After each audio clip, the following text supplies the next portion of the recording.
국민의 70%에게 백신 1차 접종을 마치겠다던 정부의 목표가 이루어졌습니다.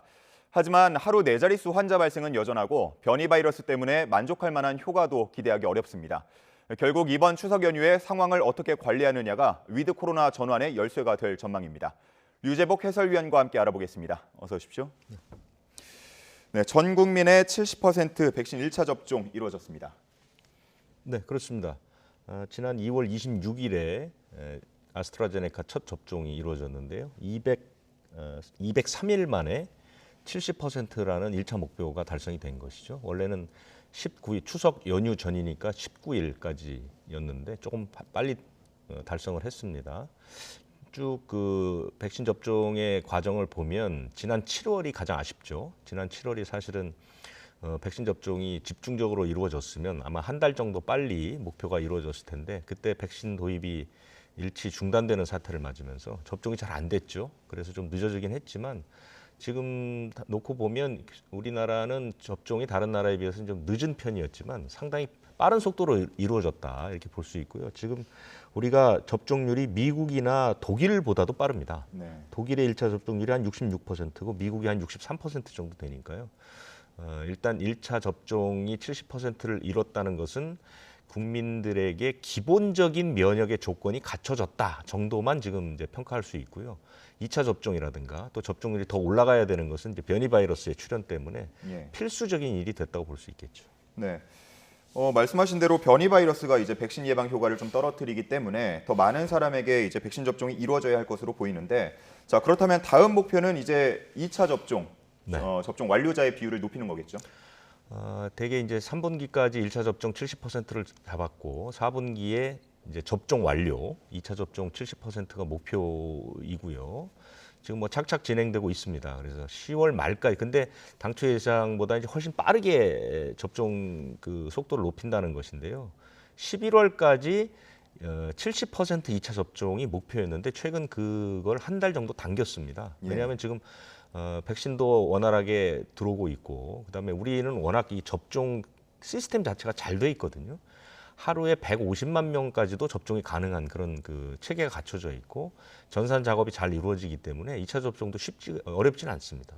산술적으로 1차 접종이 70%라는 것은 지금 그 대부분의 백신의 그 접종 간격이 6주 정도로 놓고 보면 6주 후에는 70%가 2차 접종이 된다는 얘기인데 그래서 이제 그 대개의 접종 간격이라든가 이런 것들을 속도를 내기로 했죠. 그래서 지금 화이자 모더나가 6주로 늘렸던 것을 다시 이제 원상복귀해서 화이자는 3주, 그다음에 모더나는 4주, 그다음에 자녀 백신으로 2차 접종도 할 수 있고요.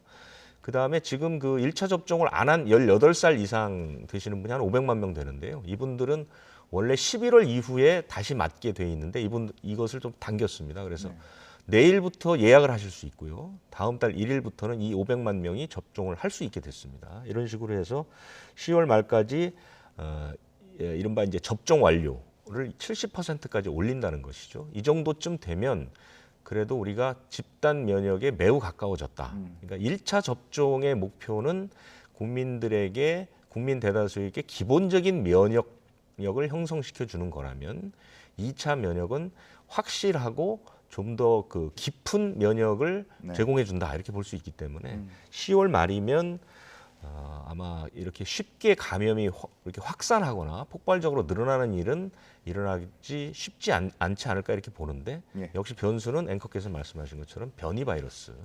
그래서 이제 우리나라도 이른바 추가 접종이라는 부스터샷을 지금 준비하고 있는 그런 상황이죠. 네, 그 말씀하신 부스터샷 같은 경우가 이제 4분기 백신 접종 계획에 좀 포함이 돼서 논의가 되고 있는데 미국에서는 좀 다른 결론이 나왔다고요? 네, 이 부스터샷이 이제 전 세계적으로 사실은 뭐 어느 정도 대세로 가고 있었어요. 우리 유럽이나 이런 곳은 이스라엘은 이미 전 인구의 한 30% 정도가 부스터샷을 맞았거든요. 그래서 우리도 이제 부스터샷을 어떻게 맞출 것인가의 논의가 이제 4분기에 시작이 될 텐데 미국에서는 조금 다른 결정이 어제 나왔습니다. 물론 그 FDA의 자문단의 결정이긴 하지만 대부분 FDA가 자문단 결정을 수용하기 때문에 아마 이렇게 갈 것 같은데 부스터샷은 미국 바이든 행정부로서는 부스터샷을 반드시 맞춰야 되겠다고 이제 얘기를 해서 20일부터 화이자 백신 부스터샷을 하겠다, 맞추기 시작하겠다 이렇게 발표를 했는데 의료 전문가 그룹에서 이제 반대를 하게 된 것이죠. 그게 조금 이상하다고 생각하시는 분들이 굉장히 많을 텐데요. 유럽에서도 연구 결과를 보면 부스터샷이 그러니까 감염 취약군들, 그러니까 예를 들자면 어제 미국이 이제 부스터샷을 맞추기로 한 사람들이 65살 이상, 그러니까 연세가 많으신 분들, 이분들은 추가 접종이 필요하다는 게 이제 거의 그 상식화돼 있고요. 그 다음에 어제 결정된 부분은 의료 종사하는 분들, 그 다음에 구급대원, 경찰, 소방대원 이런 사회 필수 요원들, 그 다음에 그 직업상 바이러스에 노출이 좀 빈도가 높을 수 있는 사람, 아마 교사 정도가 포함될 것 같은데요. 이런 분들은 부스터샷을 맞춰라라고 결정이 된 거고 예. 당초 목표대로 성인들을 다 맞추겠다는 건 이제 물러났게 됐거든요. 그리고 특히 젊은 층에 대한 부스터샷은 영국에서도 2차 접종을 해야 된다 말아야 된다 이런 얘기들이 많이 나올 정도로 젊은이들은 백신 접종을 여러 번 했을 때 생기는 이득보다는 어떤 그 부작용이 확률이 높거든요. 그렇기 때문에 사실 그 부분에 대한 고민들도 좀 해야 되는 것입니다. 그래서 미국이 이런 결정을 내리기 때문에 우리 정부로서는 사실 약간 고민에 빠질 가능성이 있습니다. 왜냐하면 우리는 어쨌든 백신을 우리가 개발한 나라도 아니고 접종이 선두 그룹처럼 치고 나가는 나라도 아니기 때문에 다른 나라의 사례를 봐야 하는데 유럽의 부스터샷 정책과 미국의 부스터샷 정책이 약간 엇갈리게 되면 우리는 조금 더 고민을 해서 어떤 결론을 내릴지를 해야 되는 그런 상황이기 때문에요. 지금 부스터샷은 조금 제동이 걸릴 가능성이 있다 이렇게 보입니다. 예, 좀 추가적인 논의가 필요할 것 같은 상황이고요. 다시 이제 국내 상황으로 돌아와서 위드로 코로나와의 전환을 위해서 이 백신과 함께 가장 필요한 것이 환자 발생 관리라고 할 수 있겠습니다. 뭐 최근에는 이제 하루 확진자가 2,000명 안팎까지 늘어나는 심각한 상황인데 게다가 이제 이동량이 늘어나는 연휴가 되지 않았습니까? 어떻게 이번 추석 마지막 고비가 되겠습니까? 이 마지막 고비란 말은 그 방역 당국에서 직접 한 말입니다. 그러니까 방역 당국도 이번 추석이 어느 정도 중요한 그러니까 이번 방역에 있어서 그다음 10월, 11월부터 이제 본격적으로 논의에 들어갈 이른바 위드 코로나와 함께 그 일상을 찾는 작업에 굉장히 중요한 고비가 될 거라는 것을 생각을 같이 하는 것이죠. 앵커께서 말씀하신 것처럼 백신 접종은 지금 순조롭게 가고 있습니다. 아마 우리가 목표했던 것보다 더 빨리 달성할 가능성이 있는데 문제는 너무 발생이 지금 많다는 거죠. 예. 그래서 4차 대유행이 시작했던 지난 7월, 8월에는 방역 당국이 위드 코로나로 가기 위해서는 4차 유행의 직전 정도의 환자 발생이 필요하다. 그때가 이제 한 500에서 700명 정도 하루에 이 정도 수준을 생각을 했는데 지금 그 네 자릿수 발생이 거의 80일을 넘어가고 있거든요. 네. 또 하나는 우리나라의 지금 그 사회적 거리두기는 수도권은 최고 단계가 지금 거의 100일 가까이 되고 있는 거죠. 그러다 보니까 지금 700명까지 환자를 내린다는 건 상당히 어렵다. 워낙 저변에 바이러스가 많이 분포되어 있는 데다가 델타 변이 바이러스가 지금 98.5%입니다. 전체 새로 생긴 바이러스, 그러니까 확진의 98.5%가 델타 변이일 정도로 이 델타 변이 바이러스가 창궐하고 있기 때문에 700명까지 내리는 건 좀 어려울 것 같거든요. 그런데 문제는 뭐냐? 그래서 최대한 낮춘다는 목표를 가지고 있고 그 구체적인 숫자를 밝히고 있지 않은 상황에서 오늘까지도 2,000명이 넘었단 말입니다. 예. 그리고 발생의 이른바 선행 지표라고 하는 것 중에 가장 중요한 게 이동량인데 추석이라는 명절의 특징은 이동량이 굉장히 폭발적으로 늘어난다는 것이죠. 또 하나는 지금 수도권의 그 확진 환자는 몇 주째 계속 늘어나는 추세입니다. 그 추세가 오히려 가팔라지고 있고 비수도권은 정체적이고 약간 감소를 보이는데 추석이라는 게 뭡니까? 수도권에 있는 사람들이 비수도권으로 이동을 하는 거거든요. 그래서 비수도권에 감염을 전파시키고 또 거기서 전파된 사람이 다시 돌아와서 전국적 유행을 일으키는 그 상황. 그러면서 규모 자체가 커지는 그 상황이 가장 최악의 상황이거든요. 예. 그렇기 때문에 이번 추석에는 국민들이 좀 힘드시더라도 방역 규칙을 좀 더 잘 지키실 필요가 있다 이렇게 보입니다. 네. 뭐 늘 얘기하지만 적게 모이고 짧게 모이는 그런 상황이 좀 필요해 보이는데 최고 수준의 사회적 거리두기는 다음 달 초까지 연장이 됐지만 추석 방역 대책에는 일부 수칙 완화가 반영이 됐습니다. 저희가 뭐 앞서서 리포트를 통해서도 좀 정리를 해드렸는데 다시 한번 어떤 내용인지 좀 소개를 해주시죠. 처음에 이 대책이 나왔을 때 이제 많은 전문가들이 불안한 시선으로 봤던 것은 이것이 실제로 이제 접종 완료자에게 혜택을 좀 주는 방향으로 8명 가족 모임을 허용을 했는데 이것이 이런 그 단순한 접종 완료자에 대한 혜택으로 끝나는 것이 아니라 국민들에게 방역 수칙이 완화된다는 어떤 잘못된 신호를 줄 가능성이 있다, 이 걱정을 많이 했는데 최근에 상황이 좀 그렇게 가는 것 같습니다.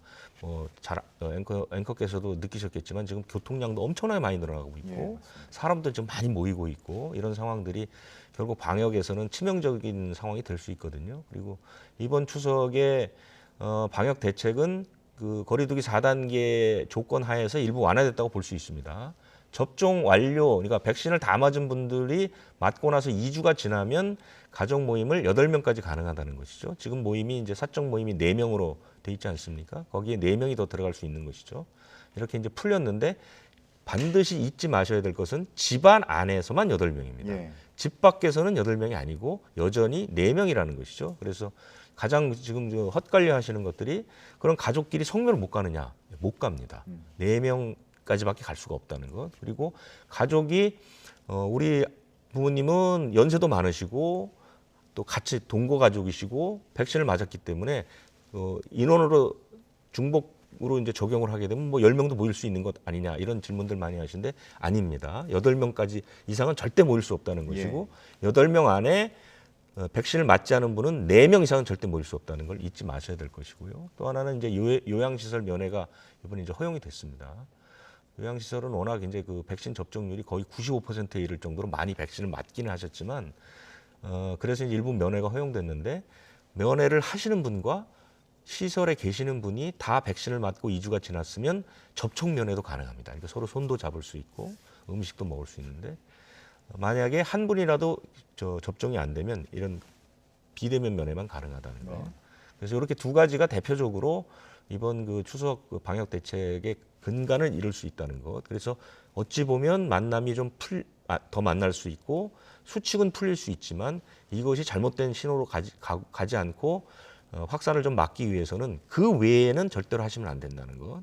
과거에 명절 후에 집단 감염의 양태를 보면 제일 많은 것이 오랜만에 고향을 찾아서 친구들과 저녁에 뭐 술도 한잔하고 식사도 하고 이런 과정에서 집단 감염이 많이 일어났습니다. 그렇기 때문에 이번에도 역시 마찬가지로 부모님만 뵙고 바로 올라온다는 것. 아까 말씀하신 것처럼 짧고 적게 만나는 것 잊지 마셔야 될 것 같습니다. 네. 지금 뭐 귀성 행렬이 상당히 많이 이어지고 있는데 자차를 이용하시는 분들도 있겠지만 뭐 버스나 열차를 이용하시는 분들도 많습니다. 방역과 관련된 교통 대책도 좀 전해주시죠. 이번에도 지난번과 마찬가지로 이제 자가용을 이용하는 분들이 거의 97% 정도 됩니다. 왜냐하면 열차나 버스는 그 창층만 이제 판매를 할 정도로 그 이용이 많지는 않을 거고요. 그래서 이제 가장 중요한 것이 휴게소죠. 휴게소를 계속 들르게 되는데 차도 막히고 하니까 휴게소에서는 이제 식사라든가 음식을 절대 먹을 수 없다는 것, 포장만 가능하다는 것.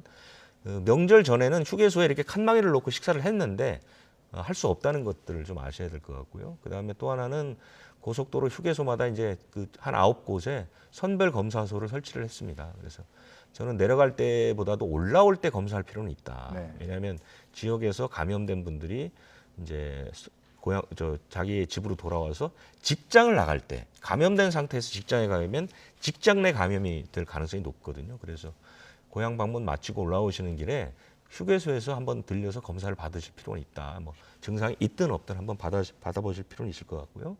그다음에 또 하나 이제 그 고속도로 명절 때문에 이제 고속도로 통행료를 부과를 하지 않아서 이제 상당히 호응을 받았는데 지난해에 이어서 올해도 고속도로 통행료는 이제 내셔야 된다는 것. 그만큼 이제 이동을 좀 자제하라는 그런 뜻이니까요. 받아들이셔야 될 것 같고요. 이 정도. 그리고 이제 휴게소도 혼잡도 안내 시스템이라는 게 있습니다. 그러니까 휴게소에 너무 많은 사람들이 모이면 아무래도 감염 위험이 높으니까요. 가끔 그 확인도 해보실 필요 있습니다.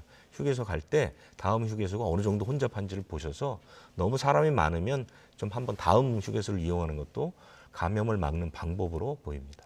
네. 그 많은 분들 걱정하시는 게 이제 연휴 기간 동안 뭐 증상이 나타나거나 아니면 선별검사소를 좀 이용하고 싶은데 운영을 하냐 이런 것들을 많이 궁금해하시거든요. 뭐 백신 접종, 응급치료 뭐 이런 것들 다 가능합니까? 네, 그 부분 걱정 많이 하시는데요. 이번에는 백신도 맞을 수 있습니다. 왜냐하면 병원들이 우리가 이제 주로 백신을 맞는 것은 위탁 의료기관이라고 해서 전국에 지금 한 13,000곳 정도가 있는데요. 이분들이 연휴 기간 동안에 쉬는 날을 제외하고는 백신 접종이 이루어집니다. 그러니까 백신 접종이 가능하다는 얘기고요. 그다음에 선별검사소 같은 거 다 정상 운영을 하기 때문에 증상이 있으신 분들은 검사를 받으시면 되고요. 또 하나는 백신 맞고 부작용 때문에 이제 고생하시는 분들이 적지 않거든요.